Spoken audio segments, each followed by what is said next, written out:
Wow, it's been a minute since I did a tutorial. Check this ore level real quick in this bad boy. Oh yeah. Still top of the line. We have like a stator cover drip, and it's been leaking since I got the bike. Check out these forks too. That's yummy. But yeah, I literally have the freaking seal, and I've had it for like months now, and I just could not be bothered to freaking change it. I'm not gonna lie, but I probably should do an oil change on this thing soon, so might do that soon. But anyway, this has been a long requested video, and I guess I thought I did it. I don't know, or maybe I like briefly mentioned it before, but knee knocker tutorial. We're gonna get into like how to correctly position your body. I have some friends that are going to show up here in a bit, so I'll definitely get them to help me get some videos so that you guys can see better. But yeah, we're going to go over body positioning. That way you can do this more comfortably. And then I'm going to kind of get into how to combo to it from sit down. So obviously, if you guys don't know how to wheelie regularly yet, and you don't know foot brake, definitely go check out my stunt school playlist and go take a look at some of the tutorials I already have up and learn how to wheelie first. If you already know how to wheelie and you're ready to graduate from sit down to knee knocker, then yeah, we're gonna be getting into that. One thing I will say, a lot of people, they kind of don't really ever master sit down before they start switching to knee knocker. I really encourage you guys to keep working on both, and don't just like barely get to like hold balance point in your sit down and then just immediately switch to knee knocker and never go back. I know people want to do knee knocker because they can see, but a lot of people also get in this habit of like, oh, like as soon as they start doing knee knocker, they never want to learn to dip, because now that they can see what's in front of them, they don't really have a lot of motivation to actually learn how to slow down. They just kind of like, they'll just hold balance point or chase a little bit and then just set it down when they start coming up on somebody. But like, when you're in sit down, there's a toothbrush, a carbon fiber toothbrush it looks like. When you're in sit down and you can't really see, you have a little bit more like drive to want to learn how to dip. That way you can make sure you don't hit people. Like, am I tripping? Oh, it's not carbon fiber, but nice little toothy brushy. Unless that's I don't think it's a wire brush. I don't know, anyway. So yeah, just push yourself a little bit, guys. Don't try to just get complacent as soon as you learn knee knocker, because now you can see in front of you and you don't want to dip anymore. Keep trying to learn how to dip. 2 bars of gas. We're gonna get up here.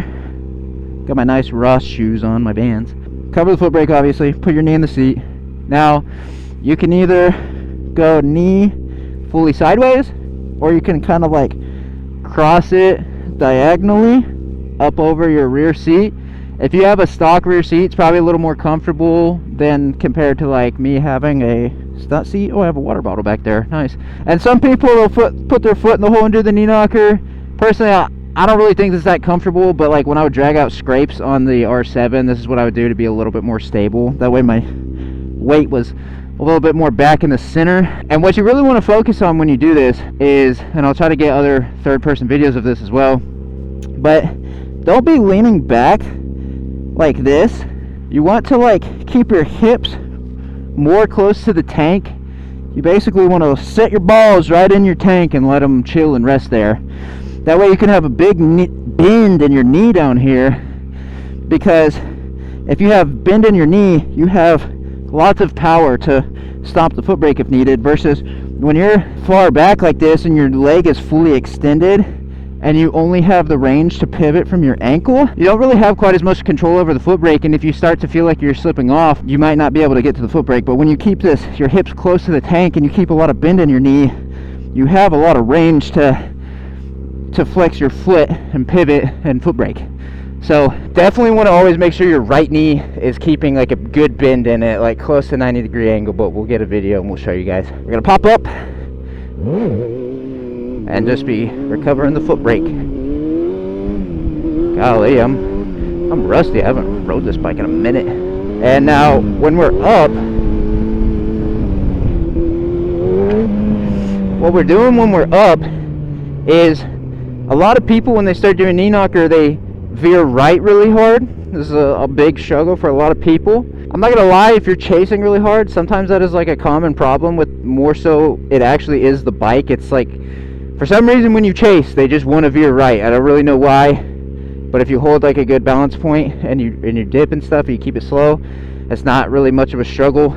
So if you're veering right, stop chasing. But what you could also be doing if you're veering right is you might be putting a lot of pressure into your foot because you're really concerned with covering the foot brake. But what you might need to do instead is really focus, I mean, not that you really should do this, but really focus on having so much weight in your knee that you feel like your hand can come off.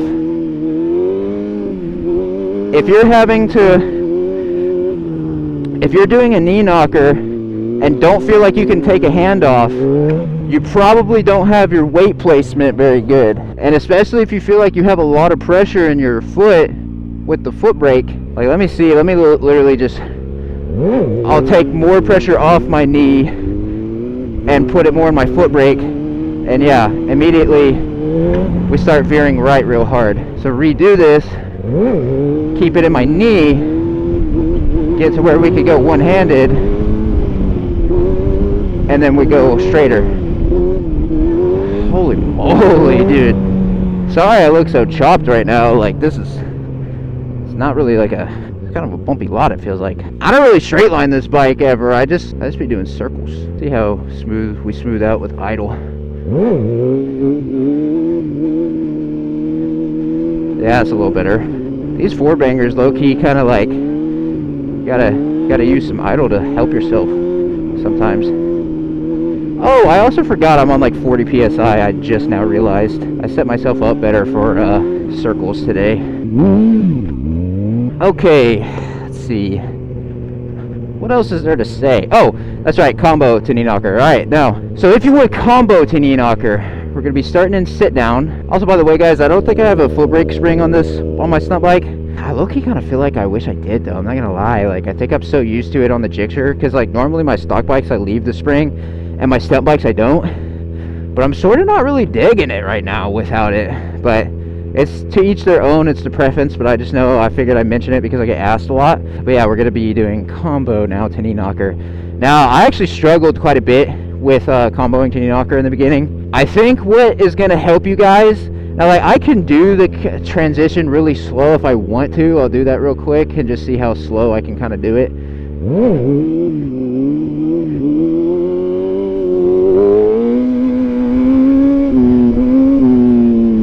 Yeah, so I kind of did it in slow-mo and took my time getting there. But I would say, as you guys are learning, it's really best to not take your time quite as much. You know, if it's hard to get yourself, so what I would do probably if you're trying to learn a combo is do your sit down and then just work on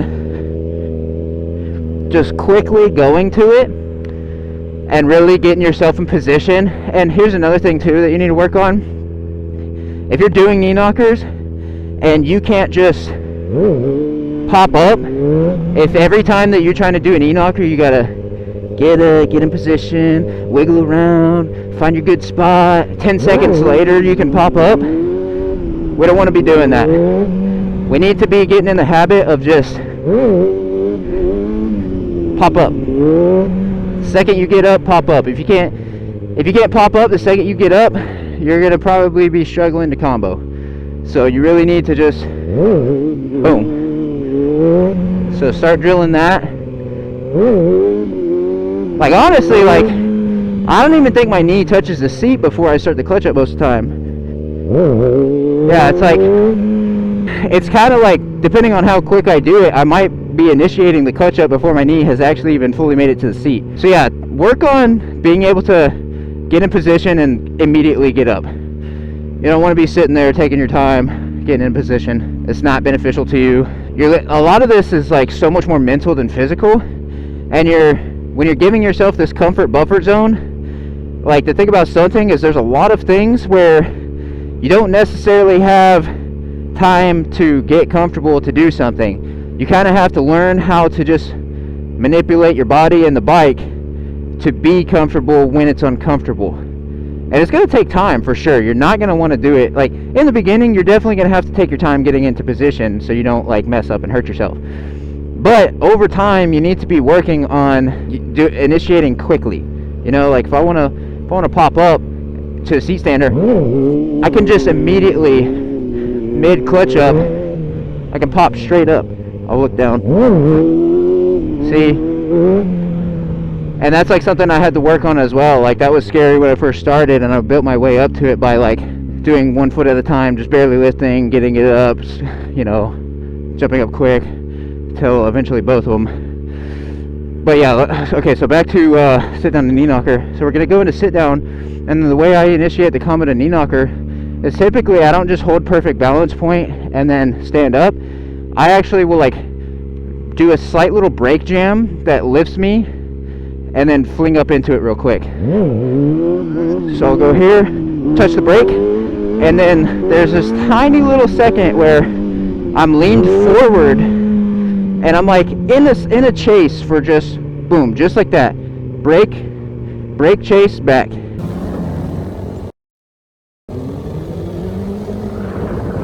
Because when the bike's a little bit lower, it's a little bit easier to combo. Now if I want to, I can try to hold like perfect high balance point and get up without really chasing, but it's just kind of easier to... Dude, I really hate knee knocker in this a lot. Like, it's so much more comfortable to do stand up. But yeah, pop up, foot brake, come forward, and combo. Because it's way easier to combo and find your placement and stuff when like the bike's a little bit more down than up. Because you don't want to be sitting there dragging your brake to hold the bike from looping while you're trying to combo. You want to like be able to jump around between stuff, because like there's some people out there doing combos without even using their brake. Some people be like jumping up to seat stander, having no handbrake. Not that you should be doing that, but like it's just better to not be brake raping every single time that you're trying to switch between a trick, you know. Unless you just have to like maintain like a really low speed, if you're like in a super tight like low speed pack while you're doing stuff. But like it's just stuff like you got to figure out what situation needs what as you go. But yeah, so that's basically what you need to practice, is popping up, slight brake to go forward, and then combo up. And if you're having trouble, like if you can't just like get your knee straight to it, pop up, and then after you do your little thing, just bring your foot up a little bit, and then a little bit more, and then maybe like knee there, and then like foot if that's easier, until eventually it's your whole knee.